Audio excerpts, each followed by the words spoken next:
Hey, how's it going, everybody? Sarasota Tim. Welcome back to part 2 of Evening Chat. I'm going to get some cheese cut up and put on these delicious hand-shaped burgers, 80/20 fat content. I got some great cheddar cheese in the fridge. I'm going to go cut some now. They're a little bit raw on the inside, a little bit too early to put the cheese on, but I'm going to get it prepared. So let's just go on in there. I'm enjoying a non-alcoholic Beck's beer. I do recommend them if you drink those kinds of things. Let's go on in. Let's get that cheese out. I love cheese. Who doesn't love cheese, right? So let me turn the camera and I'll show you what we're doing. Howdy, howdy. Welcome back. So we're going to get into customer service about buying a car. It doesn't matter if it's a Cadillac, a Toyota, or a used car.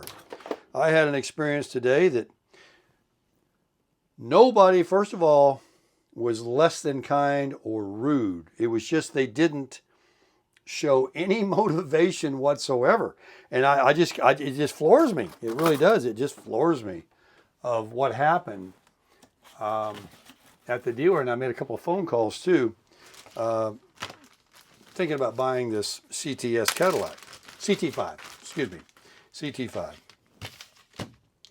And it all started when I went to the service department this morning with my friend's car, and I saw it sitting there, and it's all of its beauty, radiant red, CT5, 350T, premium luxe is the way they say it, premium luxury trim level, and I just couldn't stop staring at it. It was like amazing. Just a beautiful car. I hate to put this in my mouth while I'm trying to make this video, but I can't wait. That was really good. Sorry to eat in front of me. So anyway, as we're done at the dealer, I said to my friend, you go ahead. I'm going to speak to the sales manager. Why? Because I was in the business 17 years, and no disrespect to sales reps, but they only have a certain pay grade. They can't make decisions on the prices or know what trade-ins are worth. Their job is to, like I've talked about before, land you on a car, get you in the office, and submit your offer, or, whatever they do, salesman. So I wanted to speak to the sales manager, and I did. That's the best non-alcoholic beer I ever drank in my life. Let's pause you and take you outside. All right. Oh, you could smell it out here. Oh my gosh. Look at these burgers. I mean, they smell amazing.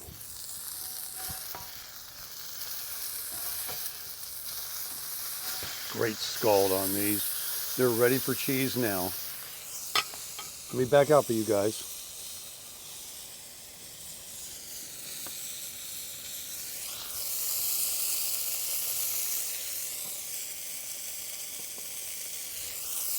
It's a big old piece there, but it melts. There you go. Look at that. Here's to you. I got a little bit left on this one right here. I'm actually going to turn that down. It's really blazing. It's got a good scald already, so we'll let that go. Let me turn the camera around. All right, we're back. I got 2 non-alcoholic beers here with a swallow left in one. There we go. Where was I at? So I started talking to the sales manager, and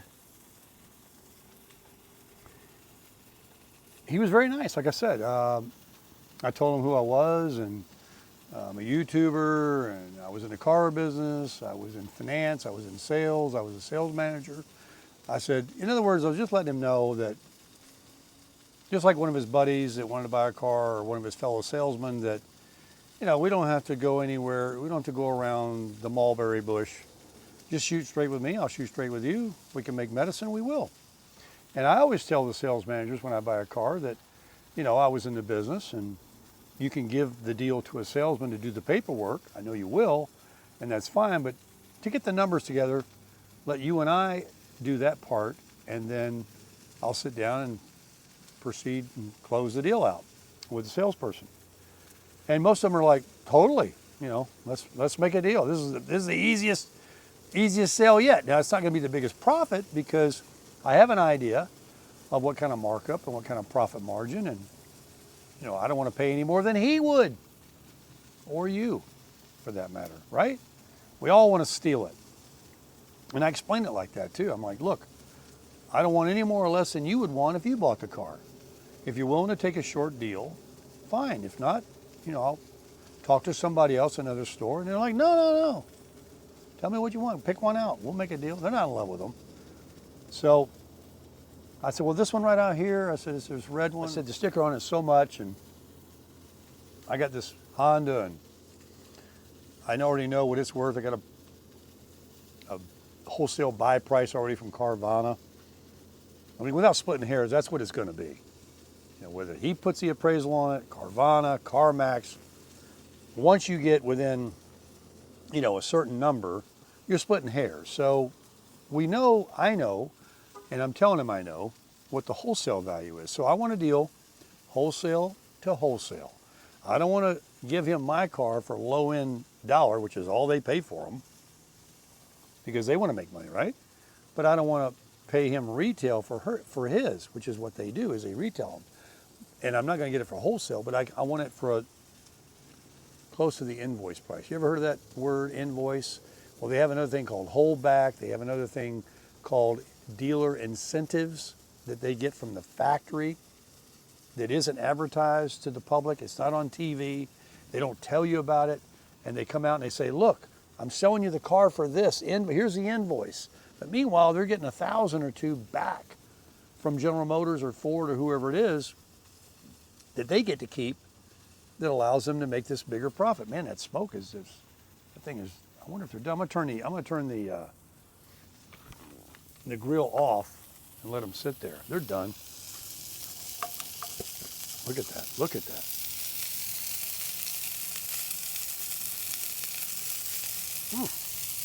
Wow, look at those babies.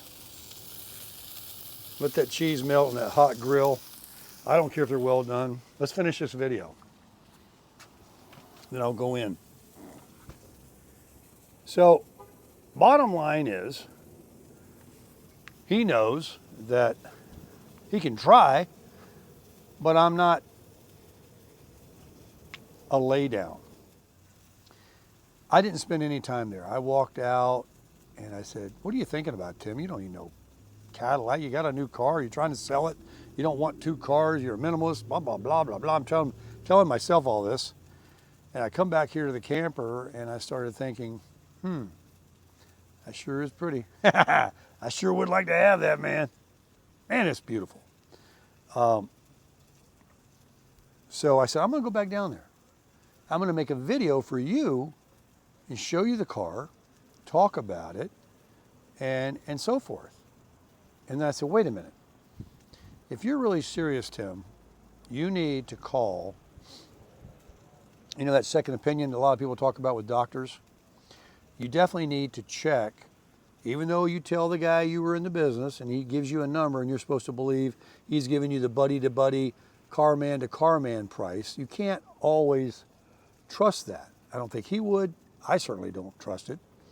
So I said, Tim, do what you always do. Pick up the phone, call another desk guy. That's what we say in the car business to who a sales manager is. Who's on the desk? The desk is the boss, the president, you know, the guy that can say, I'll sell it to you for lower. Not the salesman, the sales manager. And some of them don't have the purview or the power to do it either. They got to check with the general sales manager. But in this particular situation, they don't have anything but general manager and sales manager. So they did have the power to write their own deal. So he gave me a number and talked about there's another discount you can get, because I asked him about any other rebates or incentives, And he said, there's a deal with Cadillac. If you're a member of Costco, you can get another $1,000. He said, are you a member of Costco? I said, hell yeah. I mean, I was going to go join, immediately if I have to, right? He said, well, you actually have to be one, and you can't just go join. I'm thinking, well, if I am, and this is what I didn't know, that it's true. I said, well, how do I prove that I've been with them a certain amount of time to qualify for this $1,000? Well, what it is, if you're a Costco member, by the way, and you want to buy a Cadillac, it might apply to other cars or manufacturers or General Motors only, I don't know. You put your Costco member in on the Costco website, and they will give you a code that you can present to the dealership, for example, the Cadillac dealership, and you would get $1,000 discount. So anyway, when he said that to me, I thought, well, that's a bummer. I could use that extra $1,000, and you're saying you can't just say you are. You got to prove it. And I'm like, okay, well, I'll go join. I mean, how much is a membership? $50, $60? I don't know, $129, whatever. To get $1,000, I'd do it. But back to the part where I was at home, and I said, no, don't go back down there. Call some other dealership. So I did. Around the region of Florida, the Tampa, down south, West Palm. I made a couple calls, and I asked on the operator who the manager is, got their name, got them on the phone, and proceeded to tell them again my credentials and previous car business experience, and thinking about buying one of this model, and I got this car.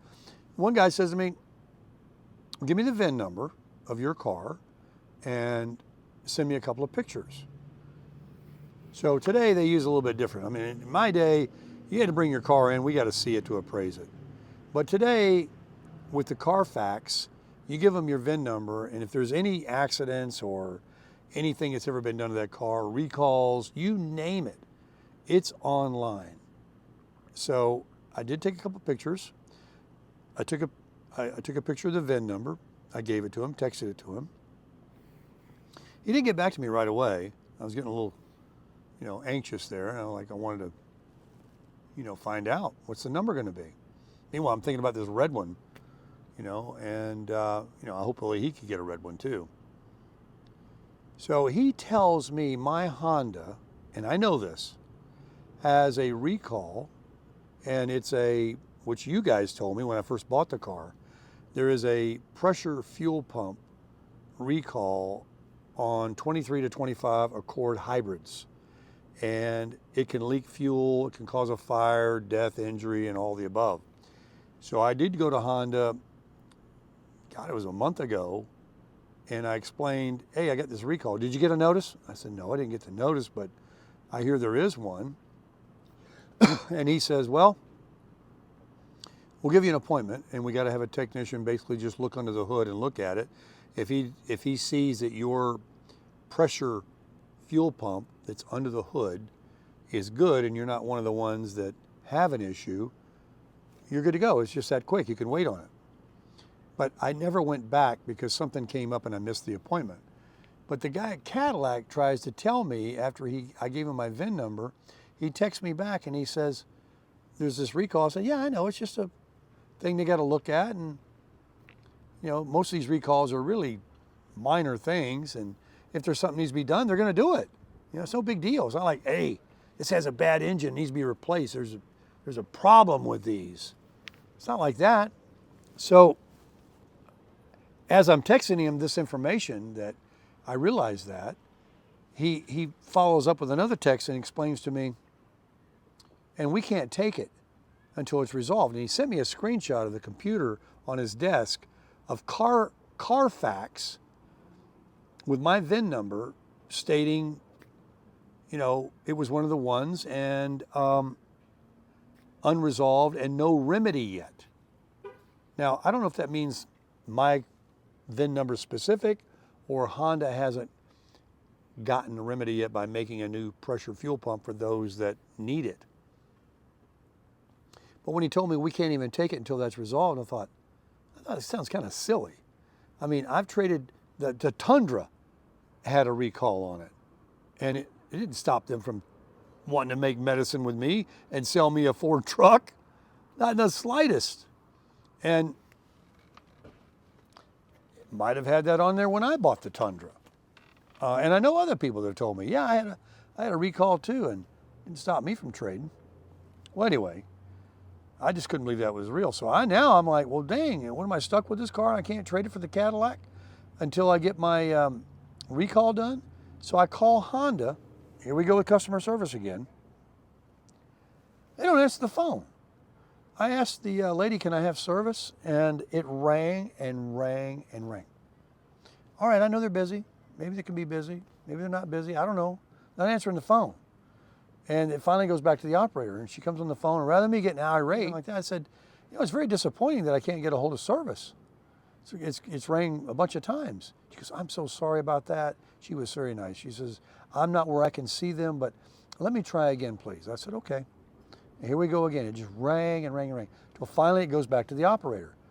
And she says, she knew that it was coming back to her. So rather than saying anything to me, she says, let me try paging them now. And nobody picked up. Nobody, after a long time. You think what somebody would just say, hey, can you hold, or we're busy right now, can you wait a minute? They usually say that, right? Hi, thanks for calling, so can you hold? Something like that, anything. Just acknowledge me.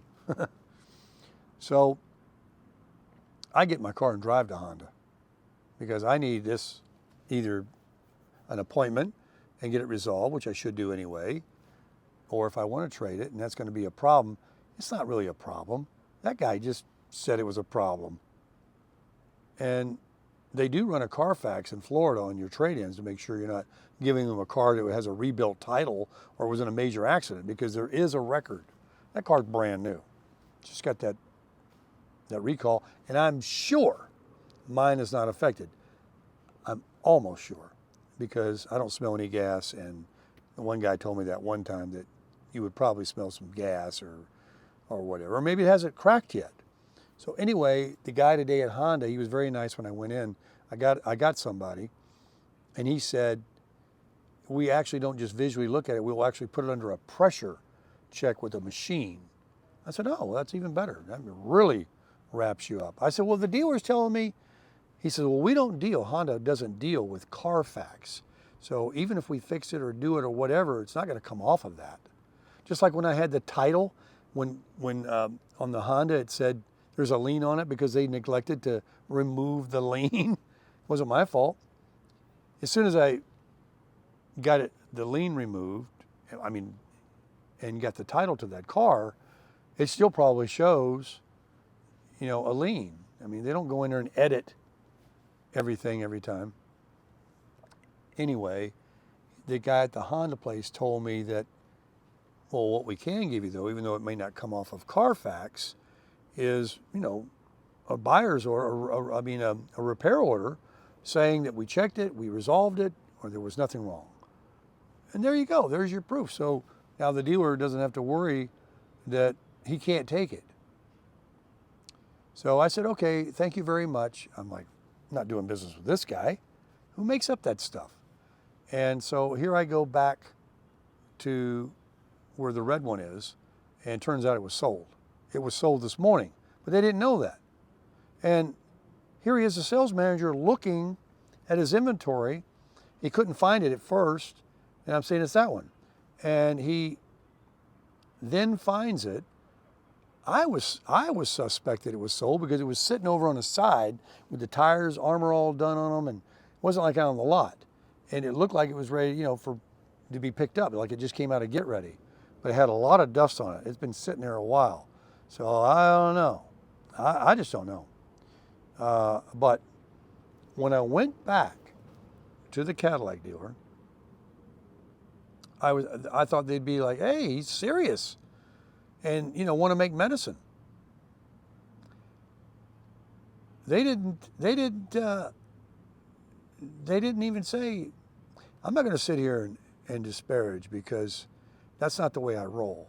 But I found it very unusual that the fact that I came back and I asked, do you mind if I take a closer look on the inside of that one? And I was told that it was sold. I'm like, oh, okay, darn. And, you know, before I got into saying, is you have another one or anything, I asked if there was, I said, so this one right here is the same one, right? And there was one on the showroom. Oh yeah, there you go, same one. Look at that one. And turns out that was a 24 on the showroom. They haven't sold yet. What does that tell you? At this point in the game, new ones came out in September, October. And that particular one was $3,500 more money. Turns out it's the 6-cylinder, and the red one I was looking at is a 4-cylinder. Anyway, I said, is there any difference from 2024 to 2025 in body style? Because there's just something about that red one that I love. And he said, oh no, same. So this one salesman overheard, and he came out of his office and he said, yeah, it's really the same except for maybe a little something on the dash or whatever. And I said, oh yeah, just on the dash, huh? I said, man, that red one out there sure looks, you know, something about it looks better than this one for whatever. So I said, so I took a picture of the front end and the back end of the showroom model. And I went out to the red one that I couldn't open or go in because it's supposedly sold. And I'm looking at the phone, I'm looking at my picture I just took. The front end's completely different. The front end on the 2025, the headlights are vertical. They're stacked. Looks very sharp. The 2024, they're lateral, they're side by side. And while last year it might have looked sharp, it doesn't look as sharp as the 2025. And the back end pretty much looks unchanged. But that front end, you know, looks different.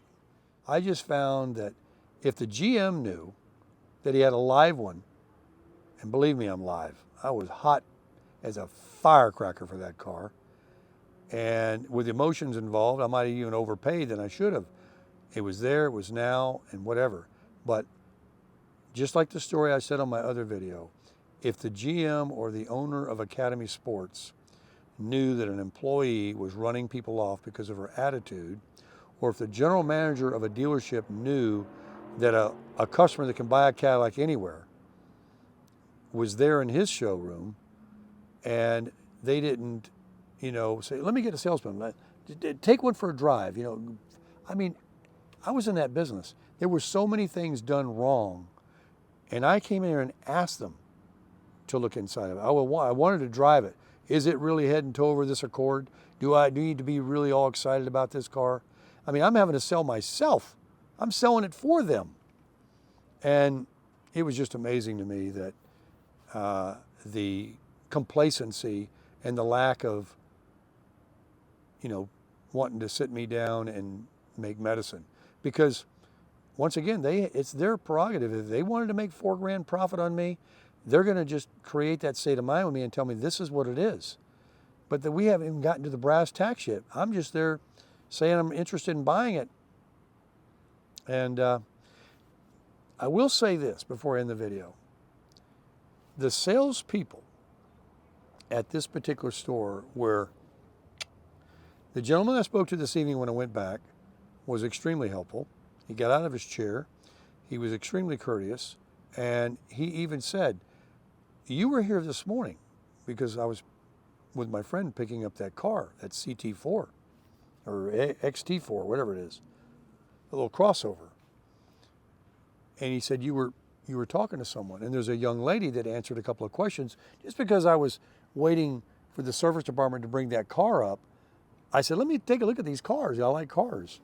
And they had one of them electric ones in there. And so the salesperson naturally approached me and answered my questions, extremely courteous, knowledgeable.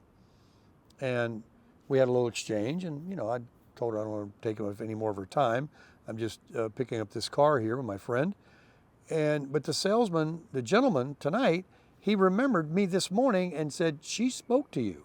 So he wanted to make sure he didn't step on anybody's toes and wanted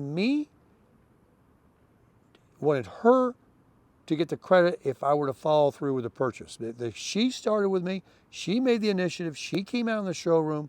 She gave me her card, and she was very nice. And so There, that area shined. And if the general manager knew that, he'd be proud. He's lucky to have them both. As far as management goes, I felt a little lack of enthusiasm and motivation to want to make medicine. And they're the ones that are to make the decisions to get the deals over the curb for the store. So that's my story about customer service and how important it is for you to, if you work for someone, you don't know who you're dealing with. You don't know if it's a tire kicker or they've already spent and bought 4 cars there, or they're a mystery shopper, or they're a friend of the owner, or, you know, anything. You are to, if you work for someone and they tell you we're hiring you, we want you to be courteous to our customers and show them around and do this and that, you are to do what they want you to do. It's their company, not yours. And that's why a lot of people run their own businesses, because, you know, these people they hire are just very lackadaisical, and they bring attitude sometimes, and it affects business. Once again, that's why so many today want a survey after you get off the phone with them or you visited. And they give you a receipt saying, take a survey and you can get a little savings. You can get a discount on your return. They want to know how you were treated.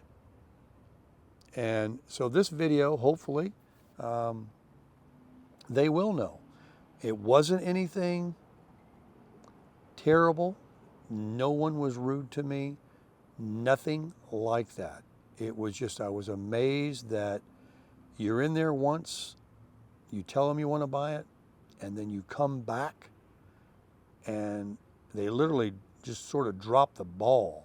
They're expecting me just like, you know, you said you were in the car business, we'll just wait till you say, wrap it up or whatever. But had I been the sales manager there and he'd already told me he was in the business, I said, yeah, let me get a key to another one. That one's sold, but let's get you going here, man. Let's make a deal. Because that's what it was like when I bought that Honda. I got the general sales manager. He wanted to hire me. And I also got a great sales manager at the Ford store that took my Tundra in trade. No complaints whatsoever. I called them all before I went there. And when I got there, the salesperson that took care of me, and so the guy I called, he dropped the ball and told me he wouldn't take my car. And he said, as soon as this website's up, I tried to call him back because he gave me his number. And when I tried to call him back, he texted me, he says, oh, I'm busy working both new and used right now. So it's easier to text. He didn't want to speak to me. And when I went back to the dealer here today, after he told me he wouldn't take my car and everything because of the recall, that dealer didn't have a single customer. The sales manager wasn't busy. There wasn't a salesman, didn't even have a customer in the office. There was no customers at 6 p.m.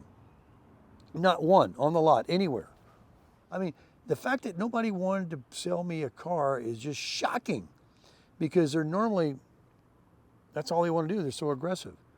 And, I'm basically having to grab them, tie them down, take my wallet out and put it in their hand. That's just uncalled for. They're not, but I am crushing it.